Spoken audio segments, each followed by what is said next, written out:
First, the top headlines. Home Minister Amit Shah warned not to violate the ground rule of Su, appeals to the people of Manipur to maintain peace.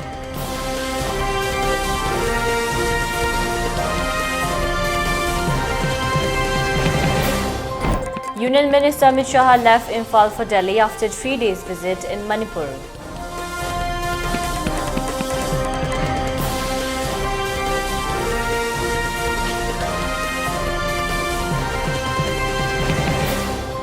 And curfew relaxed in Imphal East and the West for 7 hours.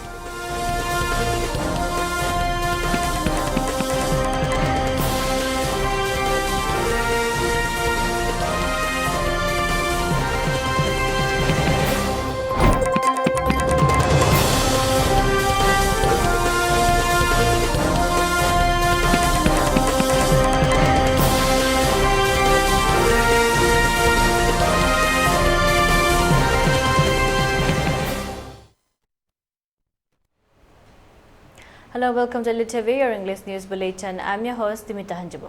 Before giving you the news, we requested to follow the SOP given by the government, where face masks on in public, wash hands regularly, and maintain a minimum of 6 feet between one person and another. ELITETV also requested to get vaccinated in time to protect ourselves from this virus and play your part to fight against COVID-19. Now the news in detail. Union Home Minister Amit Shah has warned the Su militants not to violate the ground rules. He said this during a press meet held at CM Darbal Hall today. Speaking to media persons, the Home Minister narrated what he had done during the 3 days. He mentioned that after reaching Imphal, he had talks with different civil society organizations, leaders, women organizations, intellectuals, and many eminent persons. He assured he will try his best level to bring normalcy in the state. The necessary steps will be taken up in consultations with the government of Manipur. Here is the full video press conference held at the Darbar Hall of Chief Minister of Manipur. Have a look. Bharat सरकार विगत 1 महीने से चलती हुई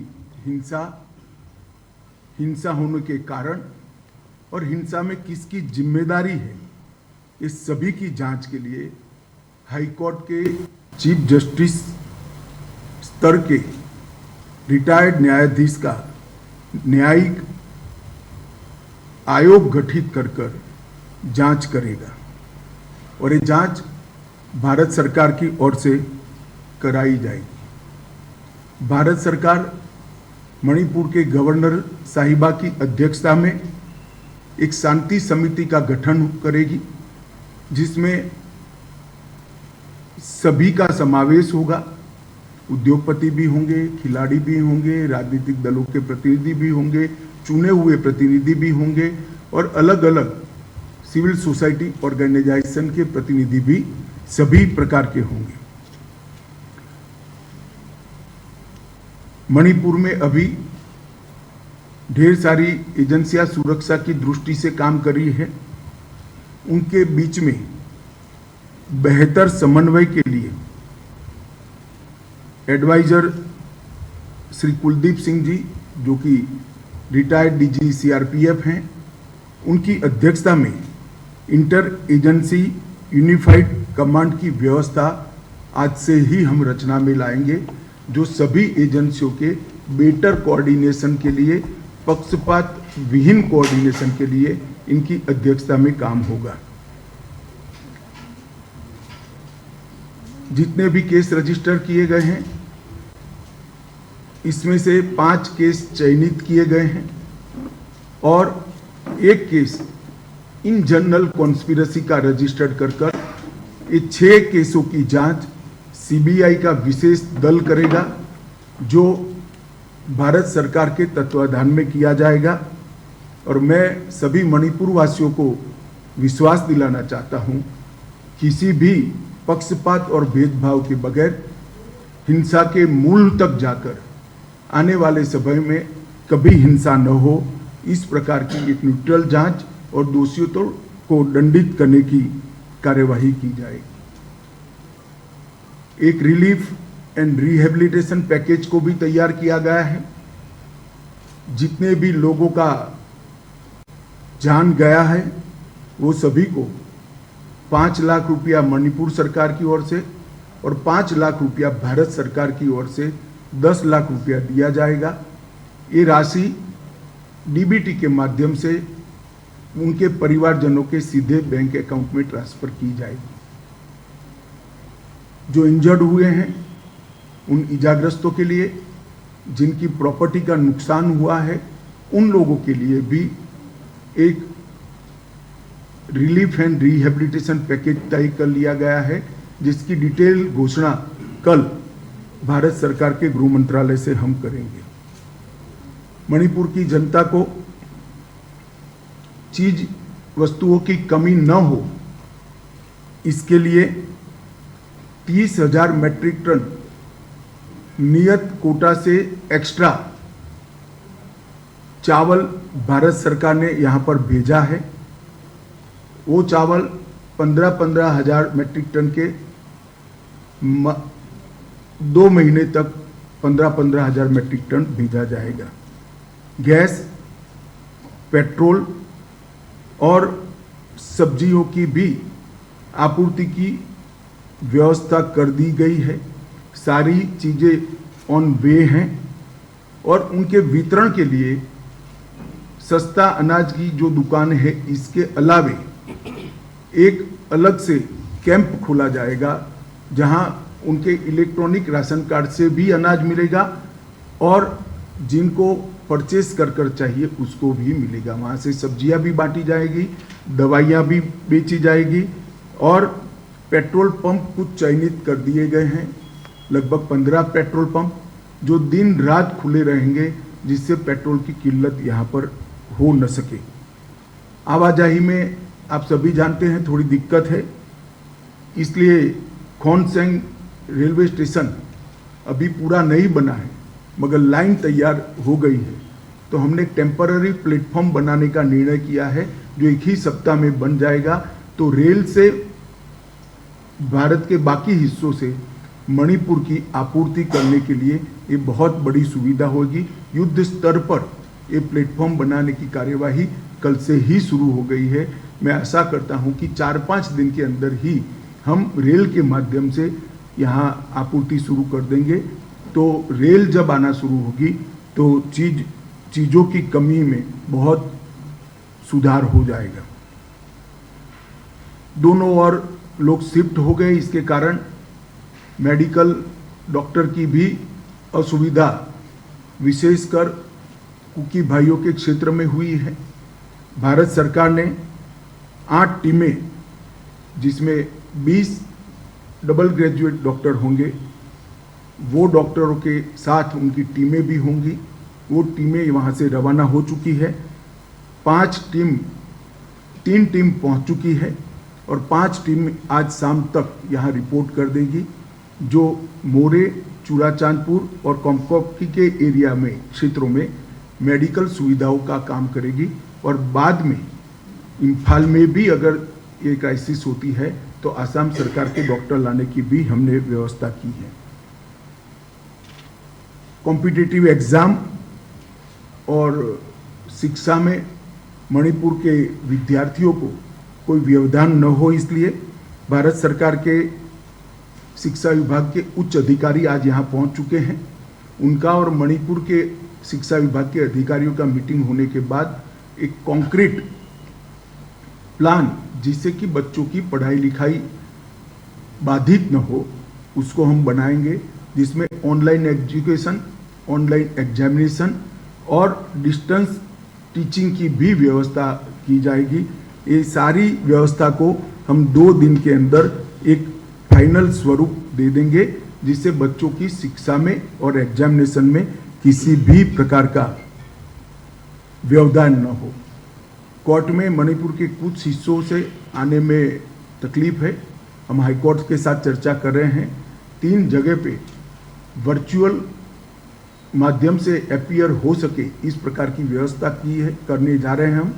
चूड़ाचांदपुर, मोरे और कोमकोकी में, जहां से मणिपुर हाई कोर्ट में सीधी अपनी बहस भी कर सकेंगे और हाई कोर्ट लिबरल तरीके से उनको जब तक स्थिति नॉर्मल नहीं हो जाती डेट भी दे पाएगी। इससे काम करने में काफ़ी सरलता होगी। आवाजाही की सरलता से के लिए ये तीनों क्षेत्रों से एक अस्थाई हेलीकॉप्टर यातायात की व्यवस्था भी हम करने जा रहे हैं, जो सिर्फ 2,000 रुपया पर पर्सन के रेट से इन लोगों को एयरपोर्ट तक छोड़ देगा और इंटरनल ट्रांसपोर्टेशन की भी व्यवस्था हेलीकॉप्टर के माध्यम से हम करेंगे। भारत सरकार और मणिपुर सरकार ने हेलीकॉप्टर सेवा का बाकी खर्चा भारत सरकार और मणिपुर सरकार उठाएगी, जैसे सुदूर क्षेत्रों में आवागमन में किसी भी प्रकार की कोई दिक्कत न हो।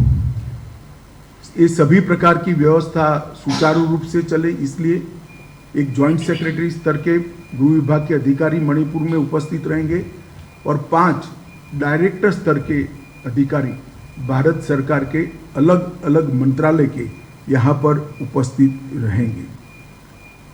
परमानेंट सॉल्यूशन के लिए हमने म्यांमार और मणिपुर की बॉर्डर पर पहले ही ट्रायल बेस पर 10 किलोमीटर बाड़ लगाने का, फेंसिंग करने का काम हमने पूरा कर लिया है और 80 किलोमीटर के काम को हमने टेंडरिंग कर चुके हैं और बाकी की बॉर्डर की हम सर्वे भी चालू कर रहे हैं और पड़ोस के देश से आने वाले लोगों की बायोमेट्रिक्स और आई इंप्रेशन लेने का भी काम चालू है, जिससे आने वाले दिनों में उकसावे से यहाँ पर हिंसा न हो। मेरी सभी मणिपुर वासियों के से अपील है कि आप कृपया अफवाहों पे ध्यान न दें।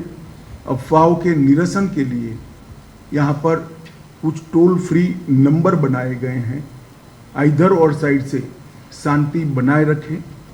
मणिपुर में शांति के कारण विकास का एक नया युग 6 साल से चल रहा था। कोर्ट के एक फैसले के कारण, थोड़ी मिसअंडरस्टैंडिंग के कारण ये मनमुटा हुआ है। मुझे भरोसा है कि मणिपुर की जनता आपसी सद्भाव के साथ चर्चा कर जल्दी इसका निपटारा लाएगी। जहां तक केंद्र सरकार का सवाल है, मैं एक स्थिति स्पष्ट कर देना चाहता हूं।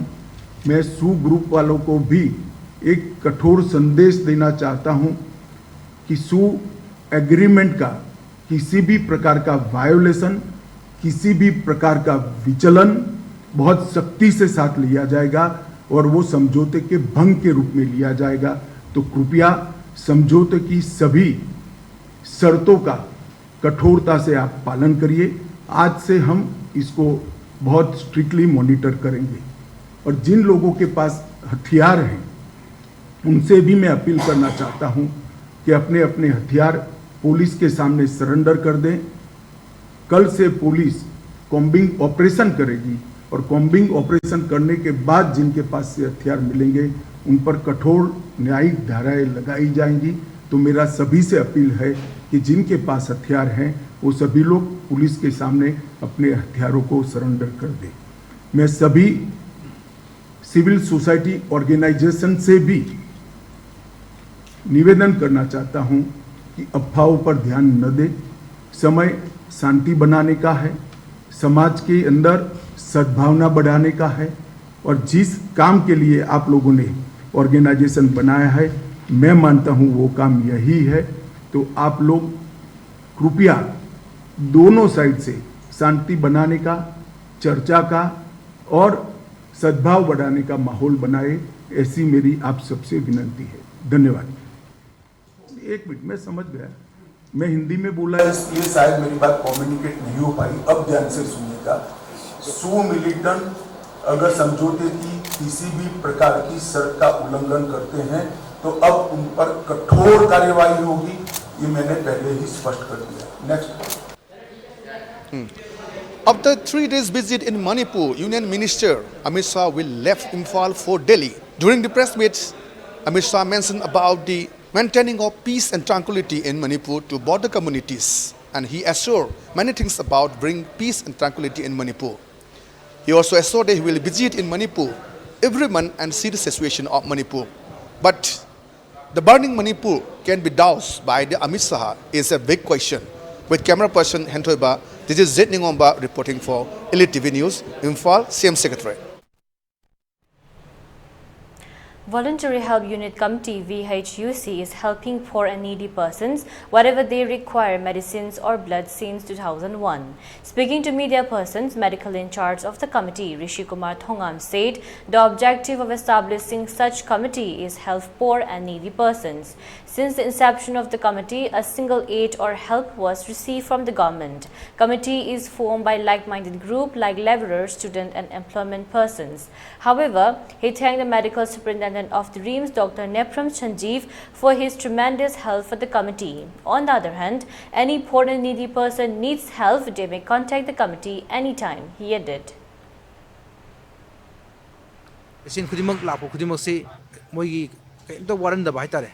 Hidak oiro mai dakar ba ko khudima koi watan baji ngasi bukta adum sili wasu warte aduga medical superintendent su yam chauba ting pangi pajama yam da hajini ji ojik tasena khoi gi voluntary help unit committee si tasena patient yam pagi matungna khoi ju financing problem ji khitang lei mayam su mating pambiu aduga government da hajini di appeal tawning budi tasena yum chakraba magi I card identity card oina leitraba Posi tasina yang waraba posi yang lain apa haitare mai property je noi nama yang lain apa misu singam ni aduna koi haksing ga mari na posi amaga ama aduni thidna yaraga di sigi victim khudimak government yang jambiraga magi watna ba simbiu haina ai government gi pagai su aina puning singjari hoji khoida amana yang waba thingna ba amna praja mayamna anaba prokoda lambi thingba jathojin taw thingba asimtang kitang konthok piu ai program da appeal tawjari thokpa mayam purakanda pharmacy hangdo su yam problem oi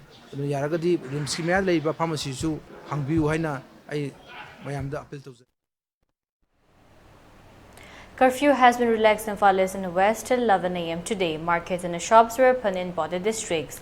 People rushed to purchase essential items during the curfew relaxation hours.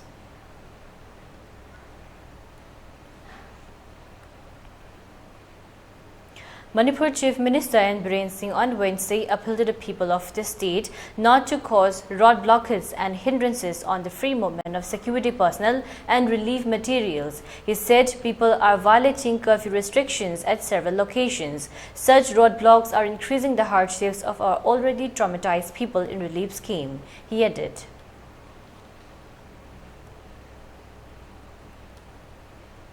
Sandra Watcher, Professor of Technology and Regulations at Oxford University, said a letter by US-based Center for AI Safety on risks of extinction from AI in science fiction, fantasy, and a publicity stunt. Mitigating risks of extinction from AI should be a global priority, the letter had said. Probability of Terminator scenario by AR is close to zero, Watcher said. North Korea's Kim Yo-jong, the sister of leader Kim Jong-un, has promised more satellite launches after the country's attempt to send its first military spy satellite into orbit ended in failure. Condemning the US for gangster-like hypocrisy for its criticism on Wednesday failed launch, he said it was North Korea's sovereign right to acquire space-based reconnaissance capabilities.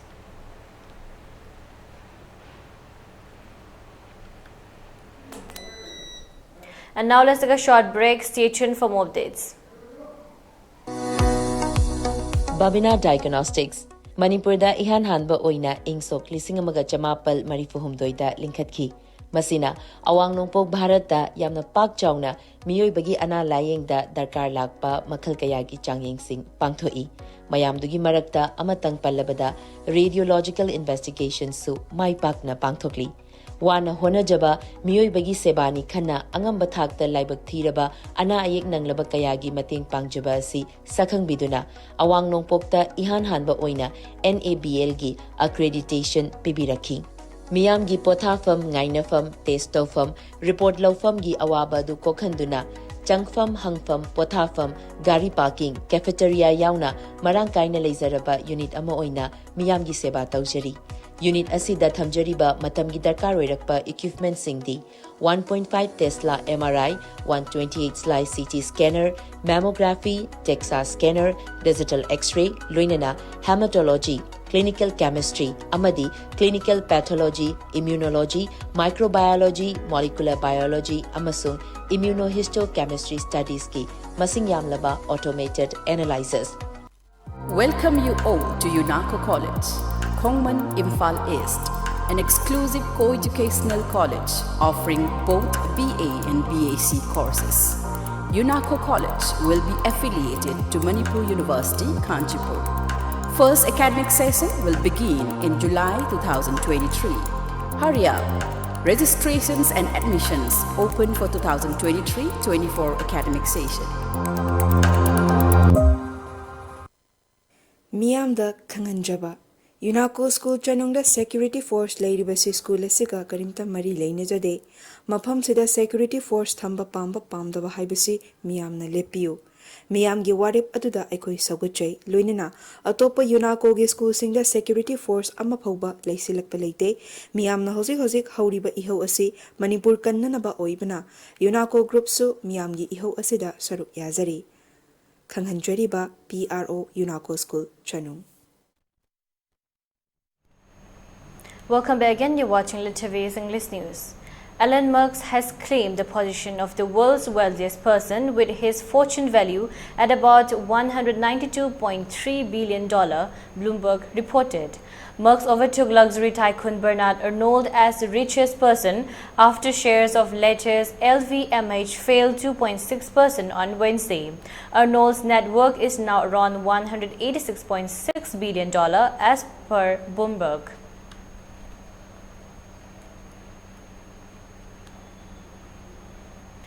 Apple supplier Foxconn said AI applications would strongly drive demand for its server business this year, but reiterated that 2023 overall would be a flat year. Chairman Young Liu said Foxconn remained cautious about his year due to monetary policy tightening, geopolitical tensions and uncertainty over inflation. Servers are a bright spot due to surging interest in AI, Liu said.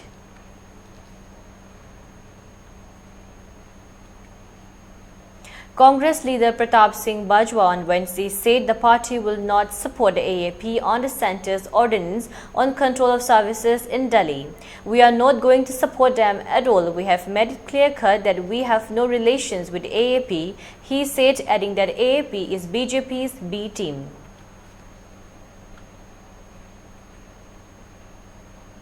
Dubai has reportedly emerged as a top destination city for foreign direct investment (FDI) from India in the calendar year 2022. According to Dubai FDI Monitor, India is one of the top 5 source countries for FDI in Dubai. India accounted for 12% of announced FDI projects in Dubai in 2023-2022, while US accounted for 20%.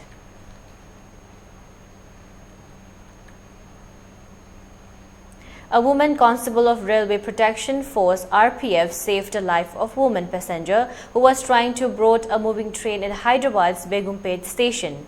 The video shows the constable Kumari Sanita rushed to help the passenger who was at risk of falling in the gap between the train and platform. RPF tweeted a video on the incident.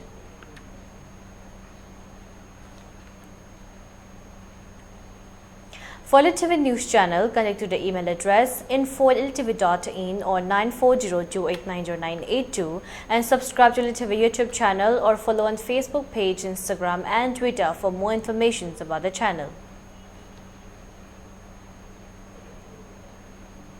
And now let's take a look at the headlines once again. Home Minister Amit Shah warned not to violate ground rule of Su, appealed to the people of Manipur to maintain peace.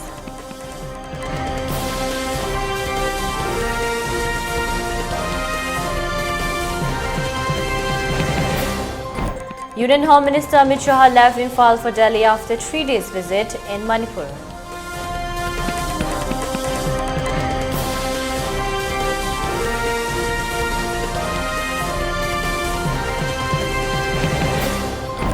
And curfew relaxed in Imphal East and West for 7 hours.